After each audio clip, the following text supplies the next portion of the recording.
Let's do my makeup while I tell you about the time that my husband had his truck stolen. So our story starts a couple months ago, back in August. My mom and I took my daughter to her first concert in Nashville. My husband stayed home with our son. When my husband went inside to drop my son off, he came back out and he just kind of looked around and he was like, "Where did my truck go?" It was not where he left it. So Tanner parked in the front, like right in front of the front door. And when he walks out, his truck isn't there. So he goes around to the right side, and that's where he sees the director of the daycare standing there talking to a police officer. And he was like, "Hey, what are y'all doing?" The officer was like, "Well, there was a guy out here looking in vehicle." He said one of the other parents called it in, and we came out here to check it out. I looked at him, and he goes, "My truck's gone." He walks back behind the vehicles where the director and the sheriff are standing, and he looks down the road, and he can see his taillights actually turning.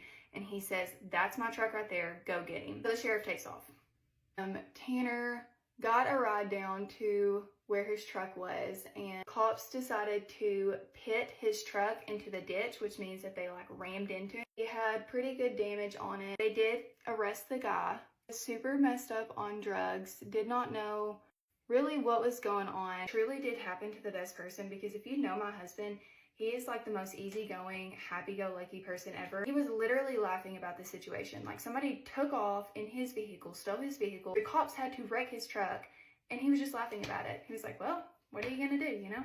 We are just so thankful, because in the last almost 2 years that my son has been in daycare, I can count on one hand how many times my husband has taken him to school. It's easier for me. It's on my way to work. I can drop him off, and I always have my daughter in the car with me. She goes to a different school, so I drop her off later. If it had been any other day of the week, it would have been my vehicle with my daughter in the car, and I don't know what I would have done. I would have just lost my mind. Grateful, nobody was hurt. Did catch the guy. He did go to jail. Tanner's truck did get fixed. We're so thankful that nothing else happened, that it wasn't a worse situation. It could have ended a lot differently.